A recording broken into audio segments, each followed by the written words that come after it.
जय हिंद साथियों, मैं जय किशन स्वागत करता हूं आपका हमारे YouTube चैनल पर। आज की वीडियो में आपको बताऊंगा कि रीट का फॉर्म है उसे कैसे भरते हैं। इसके बारे में आपको आज का प्रोसेस बताऊंगा।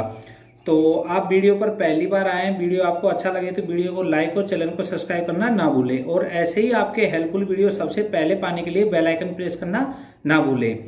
तो चलिए वीडियो स्टार्ट करते हैं। वीडियो स्टार्ट करने से पहले अभी राजस्थान सरकार ने, आपको पता है, गहलोत सरकार ने कुछ नए जिले बनाए थे। तो उनमें से कुछ जिले हैं जो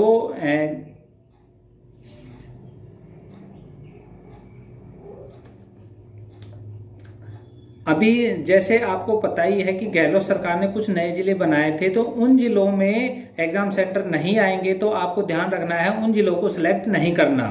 आपकी लिस्ट में आ रहे हैं तो आपको उन जिलों को सिलेक्ट नहीं करना। जो आपके पहले जिले हैं उन्हीं को सिलेक्ट करना है। तो ये आपको थोड़ा सा ध्यान रखना है। और जिन्होंने मान लो फॉर्म भर दिया, अब जैसे मान लो दूदू नया जिला बना था या फिर गंगापुर सिटी नया जिला बना था, तो ऐसे नए जिले आपने भर दिए फॉर्म, तो उनके लिए संशोधन मतलब उसमें करेक्शन के लिए डेट आएगी। उस करेक्शन जैसे ही डेट आए तो उस पर आपको ये संशोधन करना जरूरी है। और आप उन्हीं जिलों को भरे जो पहले जिले थे। तो ज़्यादा टाइम खराब ना करते हुए चलिए वीडियो स्टार्ट करते हैं। सबसे पहले आप यहाँ कोई सा भी ब्राउज़र है वो ओपन कर सकते हो। यहाँ सर्च करना है आपको रीट 2024। तो यहाँ पे सरकारी रिजल्ट वाला जो फर्स्ट वाला है इस पर क्लिक कर देंगे। इस पर क्लिक करने के बाद में यहाँ पे नोटिफिकेशन वगैरह है, इंस्ट्रक्शन वगैरह, आप इन्हें रीड कर ले। और यहाँ पे लास्ट में आ जाएंगे अपन। तो यहाँ पे अपन लास्ट में आने के बाद अप्लाई ऑनलाइन क्लिक है, इस पर क्लिक कर देंगे तो रीट का ऑफिशियल पेज है वो ओपन हो जाएगा। तो यहाँ पे जनरेट चालान, रिप्रिंट चालान, ये सर्विसेज है वो अपन यूज कर सकते हैं। एप्लीकेशन फॉर्म फिल करना वगैरह सब अपन को यहीं से करना है। तो सबसे पहले जनरेट चालान पर क्लिक करके आप चालान जनरेट करेंगे। इस पर क्लिक करते ही कौन से लेवल से आप फॉर्म भरना चाहते हो, फर्स्ट या सेकंड लेवल, आप अपने अकॉर्डिंग सेलेक्ट कर सकते हो, या फिर बोथ लेवल आप अपनी क्वालिफिकेशन के अकॉर्डिंग कर सकते हो। मैं यहाँ सेकंड लेवल से फॉर्म फिल कर रहा हूँ। तो यहाँ सेकंड लेवल पे क्लिक करके यहाँ डिटेल अपन को फिल कर लेनी है। जैसे candidate name, candidate father's name, mother's name, date of birth, mail ID, mobile number, alternate mobile number, security code, और ये सब फिल करके यहाँ 550 का चालान है एक लेवल के लिए, और बोथ लेवल के लिए 750 का चालान है। तो ये सारी एंट्री फिल करके आगे का प्रोसेस आपको बताता हूँ। तो यहाँ पे ये सारी एंट्री है वो ध्यानपूर्वक आपको फिल करनी है, क्योंकि ये एंट्री इनमें मिस्टेक, टाइपिंग मिस्टेक हो गई तो यहाँ पे आपको चालान करने के बाद फीस रिफंड का कोई ऑप्शंस नहीं है। तो यहाँ पे ये सब फिल करके यहाँ लास्ट में आ जाएंगे। यहाँ लास्ट में आने के बाद ऑनलाइन ऑफलाइन दो मोड है, इनमें से कोई सा भी सिलेक्ट कर सकते हैं। यहाँ पे पेमेंट मेथड में ऑनलाइन सेलेक्ट करते हैं आप। ऑनलाइन में यहाँ HDFC, ICICI या BOB, इनमें से किसी भी इंटरनेट बैंकिंग के थ्रू आप पेमेंट पे कर सकते हैं। और इनके अलावा इंटरनेट बैंकिंग के अलावा यहाँ पे क्रेडिट कार्ड, डेबिट कार्ड के थ्रू भी आप पेमेंट कर सकते हो। मैं यहाँ ई मित्र के थ्रू पेमेंट करना चाहता हूँ, इसलिए यहाँ ऑफलाइन सेलेक्ट कर लूँगा। उसके बाद में यहाँ पे ई मित्र सेलेक्ट कर लूँगा और सबमिट एंड पे पर क्लिक कर देंगे। इस पर क्लिक करने के बाद में इसे आप प्रिंट करके अपने पास सेव रखें, क्योंकि ये चालान है, चालान नंबर की आपको आगे आवश्यकता पड़ेगी। इसे प्रिंट करके और सेव करके अपने पास रख ले। फिर यहाँ पे बैक आ जाएंगे। बैक आने के बाद में यहाँ पे पेमेंट करना है। तो पेमेंट के लिए यहाँ पे ई मित्र ओपन कर लेंगे। ई मित्र ओपन करने के बाद पेमेंट करने से पहले अपने ई मित्र वॉलेट में बैलेंस चेक कर ले यहाँ पे कि यहाँ पे चालान के जितने पैसे हैं या नहीं। तो ये चेक करने के बाद आपको यहाँ पे यूटिलिटी टाइप सर्विस है, इसे सेलेक्ट कर लेंगे। इसे सेलेक्ट करने के बाद में यहाँ पे टाइप करना है रीट। रीट लिखते ही यहाँ पे आपको रीट वाला ऑप्शन है, इसे सेलेक्ट कर लेंगे। यहाँ चालान नंबर फिल कर लेंगे और लेवल यहाँ पे फिल कर देंगे कौन से लेवल से आपने फॉर्म भरा है, क्योंकि यहाँ पे गलत लेवल आप फिल करते हैं तो यहाँ पे आपकी डिटेल है वो ओपन नहीं होगी। तो यहाँ पे लेवल भी आपको सही भरना पड़ेगा, चालान नंबर भी आपको सही भरना पड़ेगा। तो उसके बाद में गेट बिल डिटेल, इस पर क्लिक करते ही डिटेल आपकी सामने शो हो जाएगी। तो इसे रीड कर लेंगे। फिर ऐड बिल पेमेंट, इस पर क्लिक कर देंगे। फिर बिल पे, इस पर क्लिक कर देंगे। इस पर क्लिक करने के बाद में बिल पे पर क्लिक कर देंगे। बिल पे पर क्लिक करते ही ये इस तरह का आपके सामने शो हो जाएगा। तो यहाँ पे आपको फ़ोन नंबर और मेल आईडी है वो फिल कर लेनी है और कंटिन्यू पर क्लिक कर देंगे।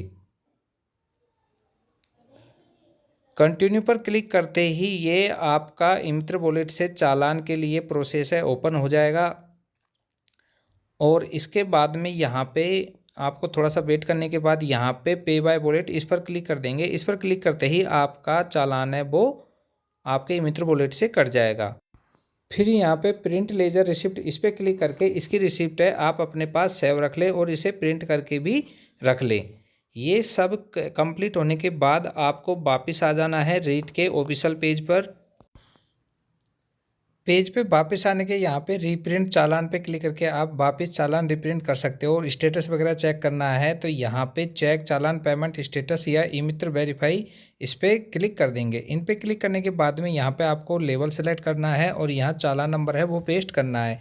चालान नंबर पेस्ट करने के बाद यहाँ पे DOB है, DOB सेलेक्ट कर लेंगे। DOB सेलेक्ट करने के बाद में आपके सामने सिक्योरिटी कोड दिख रहा है, इसे फिल करके नेक्स्ट पर क्लिक कर देंगे। जैसे ही आप नेक्स्ट पर क्लिक करते हैं तो यहाँ पे आपको पेड सक्सेसफुली का मैसेज है वो शो हो जाएगा। और प्रिंट रिसिप्ट है इसे आप अपने पास सेव रख ले और इसे प्रिंट करके भी रख ले। सेव करने के बाद यहाँ पे फिल एप्लीकेशन फॉर्म इस पर क्लिक करके फॉर्म फिल करने का प्रोसेस वो ओपन हो जाएगा। या फिर आप मेन पेज पे आके यहाँ पे फिल एप्लीकेशन फॉर्म इस पर क्लिक करके यहाँ पे फॉर्म भरना है आपको। तो यहाँ पे सबसे पहले लेबल सेलेक्ट कर लेंगे, फिर चालान नंबर है वो फिल कर लेंगे। चालान नंबर फिल करने के बाद में मदर्स नेम है वो फिल कर लेंगे। मदर्स नेम फिल करने के बाद में आपको DOB है, DOB सेलेक्ट कर लेनी है। DOB सेलेक्ट करने के बाद में यहाँ सिक्योरिटी कोड है इसे फिल कर लेंगे और नेक्स्ट पर क्लिक कर देंगे। नेक्स्ट पर क्लिक करते ही ये डिटेल है आपकी चालान जनरेट किया था वो डिटेल आपके सामने शो हो जाएगी। तो ये से रीड करने के बाद यहाँ जेंडर सेलेक्ट कर लेंगे। उसके बाद में मैरिटल स्टेटस है वो सेलेक्ट कर लेंगे। उसके बाद में आपको आपका आधार नंबर है वो फिल कर लेना है। आधार नंबर फिल करने के बाद में यहाँ पे आपको आपकी कैटेगरी है, कैटेगरी सेलेक्ट कर लेंगे। SC ST OBC जनरल वगैरह आप इनमें से अपने अकॉर्डिंग सेलेक्ट कर लेंगे। उसके बाद में धर्म सेलेक्ट कर लेंगे। फिर क्या आप भूतपूर्व सैनिक है, यस या नो आप अपने अकॉर्डिंग सेलेक्ट कर लेंगे। क्या दिव्यांगजन है, राष्ट्रीयता कौन सी है अपनी ये सेलेक्ट कर लेंगे। फिर क्या राजस्थान के मूल निवासी है आप अपने अकॉर्डिंग सेलेक्ट कर लेंगे। उसके बाद में मूल निवास राज्य है इस पर क्लिक कर देंगे। उसके बाद में मूल निवास जिला है ये सेलेक्ट करने के बाद यहाँ पे आपको आइडेंटिटी मार्क है, यहाँ पहचान चिन्ह क्या है आपका वो यहाँ पे फिल कर लेंगे। उसके बाद में आपकी SSO ID है ये फिल कर लेंगे। SSO ID फिल करने के बाद यहाँ पे आपको नेक्स्ट पर क्लिक कर देना है। नेक्स्ट पर क्लिक करने के बाद में यहाँ पे आपको आपका कंप्लीट एड्रेस है वो फिल कर लेना है। कंप्लीट एड्रेस में आपको ध्यान रखना है यहाँ पे कोई भी डॉट कोमा वगैरह या कोई भी स्पेशल कैरेक्टर है उसका यूज आपको नहीं करना है। तो ये सारी डिटेल फिल करने के बाद यहाँ पे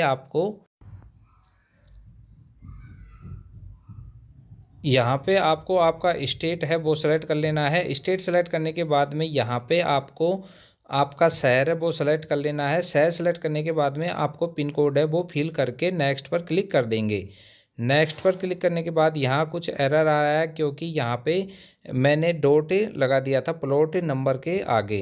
तो उसे हटाने के बाद नेक्स्ट पर जैसे ही क्लिक करते हैं तो यहाँ पे आपको एकेडमिक क्वालिफिकेशन है वो फिल करनी है। तो उसके लिए यहाँ पे सबसे पहले एग्ज़ाम सेंटर है वो सिलेक्ट करना है। तो आपको जो लिस्ट में दिया हुआ है यहाँ पे थोड़ा सा आपको ध्यान ये रखना है कि आपको जो नए ज़िले बने हैं वो लिस्ट में आते हैं तो उन्हें सेलेक्ट नहीं करना, जो पहले के ज़िले हैं उनको ही आपको सेलेक्ट करना है।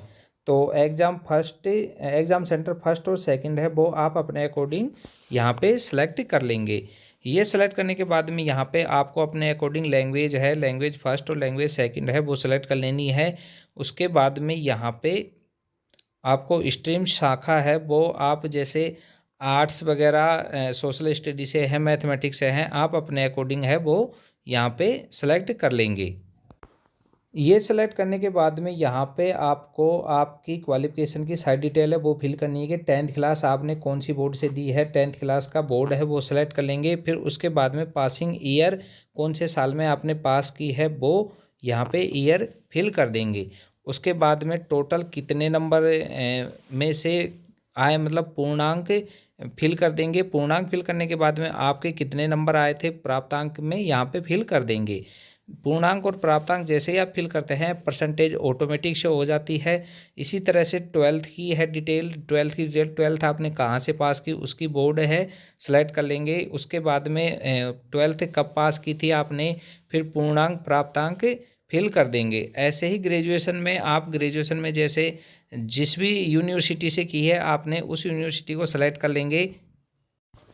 इसके अलावा जैसे ग्रेजुएशन अपेयरिंग है तो ग्रेजुएशन के नीचे अपेयरिंग चेक बॉक्स है, इस पर क्लिक करके आप अपेयरिंग के लिए भी क्लिक कर सकते हैं। तो अपेयरिंग होने के बाद भी यहाँ पे आपको यूनिवर्सिटी सेलेक्ट करनी है, कौन सी यूनिवर्सिटी से आपने ग्रेजुएशन की है, ये सब आपको कंप्लीट फिल करना ज़रूरी है।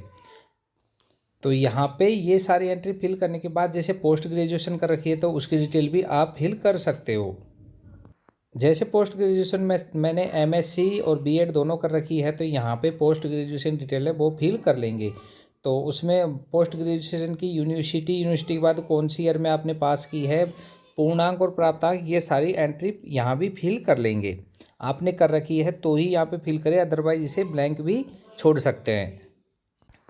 नेक्स्ट आ जाना है आपको, यहाँ पे बीएससी बीएड की डिटेल है वो फिल कर लेनी है। यहाँ पे आपने अपेयरिंग हो जैसे बीएससी बीएड फाइनल ईयर में हो तो भी आप फॉर्म फिल कर सकते हो। यहाँ अपेयरिंग का चेक बॉक्स है, इस पर क्लिक करके।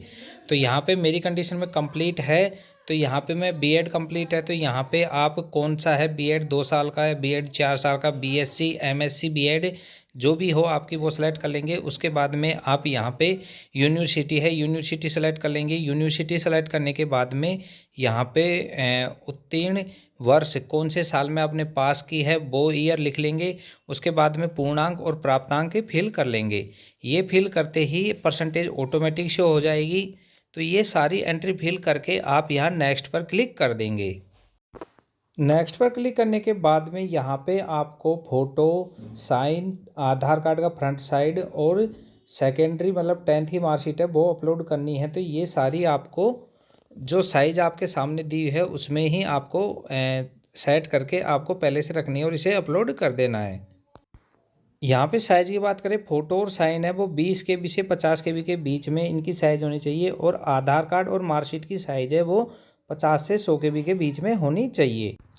इन सबको अपलोड करने के बाद में यहाँ नेक्स्ट पर क्लिक कर देंगे। नेक्स्ट पर क्लिक करने के बाद में जो चेक बॉक्स है इन पे क्लिक कर देंगे। जो डिक्लेरेशन है ये आपको ध्यानपूर्वक पढ़ लेना है। ये 3 चेक बॉक्स है, इन पर क्लिक कर देंगे और कन्फर्म एंड प्रीव्यू पर क्लिक कर देंगे और यस पर क्लिक कर देंगे। यस पर क्लिक करते ही ये आपका फॉर्म है, एक बार और रीड कर सकते हैं। कोई मिस्टेक है तो एडिट पे क्लिक करके आप इसे एडिट कर सकते हो, नहीं तो यहाँ सही है। तो ये चेक बॉक्स है, ये इंस्ट्रक्शन सारे पढ़ने के बाद चेक बॉक्स पे क्लिक कर देंगे।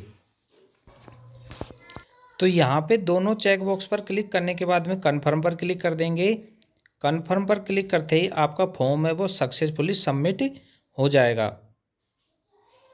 तो यहाँ पे आप इसे एप्लीकेशन वो सबमिट हो चुका है, आपका फॉर्म है वो भर चुका है। तो यहाँ प्रिंट और डाउनलोड पे क्लिक करके एप्लीकेशन फॉर्म है वो आप प्रिंट कर ले और सेव करके अपने पास रख सकते हैं। तो उम्मीद करूँगा इस तरह से आप बड़े ही आसानी से रीट 2024 का फॉर्म है वो फिल कर सकते हो।